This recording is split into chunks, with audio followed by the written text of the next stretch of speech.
Assalamualaikum warahmatullahi wabarakatuh. Waalaikumsalam warahmatullahi wabarakatuh.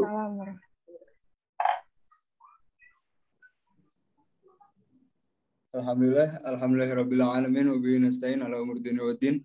Wassalatu wassalamu ala asyrofil anbiya'i wal mursalin sayyidina wa habibina wa syafiina maulana Muhammad. Allahumma shalli wa sallim wa barik alaihi. Amma ba'du. Hari ini saya akan mempresentasikan materi yang berjudul Analisis Sosiologis Antropologis Meneguhkan Tradisi Pesantren di Nusantara. Sebelum masuk ke materi, saya akan memperkenalkan anggota saya yang terdiri dari 3 orang. Yang pertama, ada saya sendiri, nama saya Ahmad Haikal dengan NIM 11210810000118. Yang kedua ada Beri Hafiza dengan NIM 11210810000121. Saya Tiara Putri Hartati dengan NIM 11210810000114. materi yang pertama akan dibacakan oleh saya sendiri, yaitu pengertian tradisi pesantren. Secara etimologi, kata tradisi berarti tatanan budaya atau adat yang hidup dalam sebuah komunitas masyarakat. Pesantren menurut pengertian dasarnya adalah belajar para santri sebagai lembaga pendidikan Islam. Pesantren dari sudut historis kultural dapat dikatakan sebagai training center yang secara otomatis menjadi pusat budaya Islam yang dilembagakan oleh masyarakat. Pesantren berasal dari kata santri yang dapat diartikan tempat santri. Kata santri berasal dari kata cantrik yang berarti orang yang selalu mengikuti guru. Kemudian dikembangkan oleh perguruan taman siswa dalam sistem asrama yang disebut pawiyatan. Terkadang juga dianggap sebagai gabungan kata saint, manusia baik, dengan suku kata tra, suka menolong. Sehingga kata pesantren dapat berarti tempat pendidikan manusia baik-baik. Sebagai warisan budaya Islam di Indonesia, pesantren bukan hanya lembaga pendidikan, melainkan kebudayaan Islam itu sendiri. Hal ini terkait dengan corak dasar peradaban Islam yang memuliakan pendidikan. Oleh karenanya, pendidikan tidak menjadi proses didaktik sik, melainkan mode of being dari keberislaman. Dengan demikian, pesantren sejatinya merupakan perwujudan budaya Islam sebagai hasil proses peribumisasi Islam. Perwujudan budaya ini merupakan pertemuan antara ajaran normatif Islam dan tradisi spiritual Hindu-Buddha. Tentu pertemuan ini telah terislamkan, sehingga corak spiritualitas Islam bersifat syar'i, sebagaimana terlihat di dalam corak fikih sufistik. Proses ini secara gradual berhasil mewujud dalam satu tatanan kehidupan masyarakat santri yang paling damai, berdampingan, yang merupakan ciri utama filsafat Jawa yang menekankan kesatuan, stabilitas, keamanan, dan harmoni.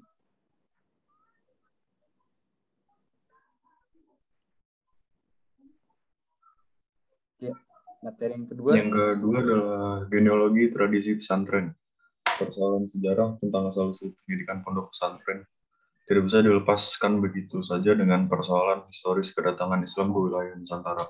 Seperti diketahui bahwa Islam di Indonesia sebagian besar melalui jalan damai, hubungan erat antara Islam Indonesia dengan pusat-pusat Islam, terutama Mekah, seperti semenjak dioperasikannya kapal uap dan pembukaan terusan Suez.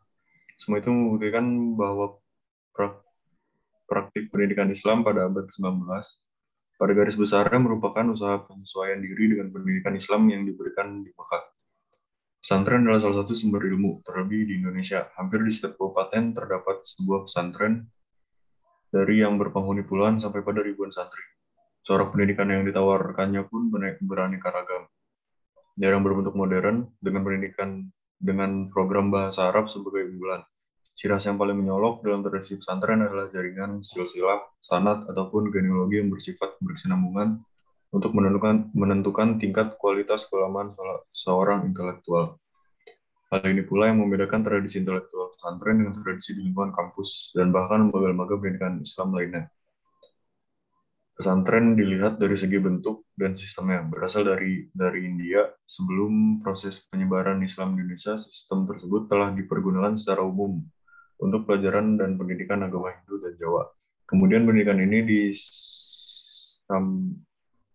diislamkan tanpa meninggalkan tradisi yang ada. Peradaban yang mendasar ialah pada masa Hindu. Pendidikan tersebut memiliki setiap orang tanpa memandang keturunan dari kedudukan. Karena dalam pandangan Islam, seluruh manusia merupakan umat yang egaliter. Karena itu Islam dapat diterima oleh masyarakat dan pesantren dapat berkembang. Dan pesantren merupakan salah satu bentuk kebudayaan asli Indonesia. Setelah Indonesia merdeka, pesantren tumbuh dan berkembang pesat. Ekspansi pesantren juga bisa dilihat dari pertemuan pesantren yang semula hanya rural-based institution, kemudian berkembang menjadi pendidikan urban. Bahkan kini pesantren bukan hanya milik organisasi tertentu, tapi milik umat Islam Indonesia. Namun demikian, masyarakat kota dengan pola kehidupan dan kultur yang berbeda dengan masyarakat pedesaan jelas menuntut pada lembaga pesantren untuk mengupayakan berbagai pembaruan dan tidak sepenuhnya meninggalkan ciri tradisional. Baik, saya akan melanjutkan poin yang ketiga, yaitu refleksi atas sistem pendidikan pesantren. Asal-usul keilmuan pesantren dapat dilihat dari ilmu-ilmu keislaman yang ada di tengah-tengah masyarakat. Untuk menjadikan pesantren sebagai lembaga pendidikan ideal, tentu saja ia harus menghadapi dan menuntaskan beragam persoalan yang ini sedang menantang bahkan mengancamnya.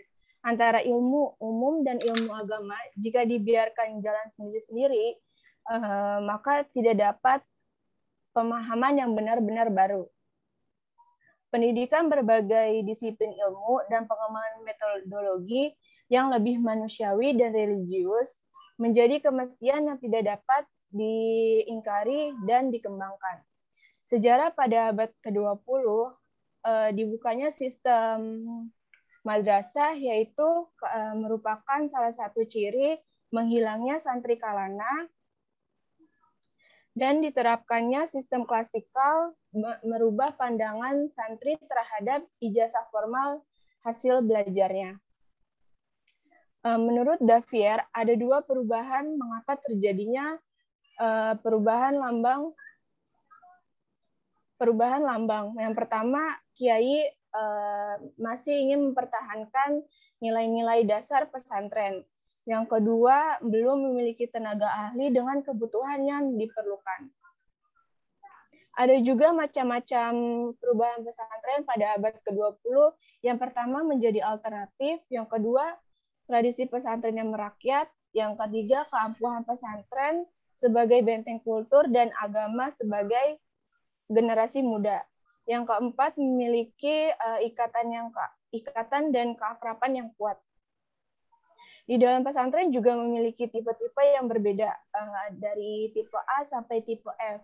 Dalam tipe tersebut memiliki artian yang berbeda-beda. Ada yang memiliki artian pesantren yang sangat tradisional, pesantren modern, terus ada juga pesantren yang tidak memiliki lembaga pendidikan formal.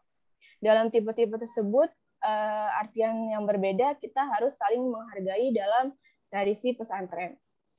Sekian pemaparan materi dari kelompok kami. Kurang lebihnya mohon maaf. Wassalamualaikum warahmatullahi wabarakatuh. Waalaikumsalam warahmatullahi wabarakatuh.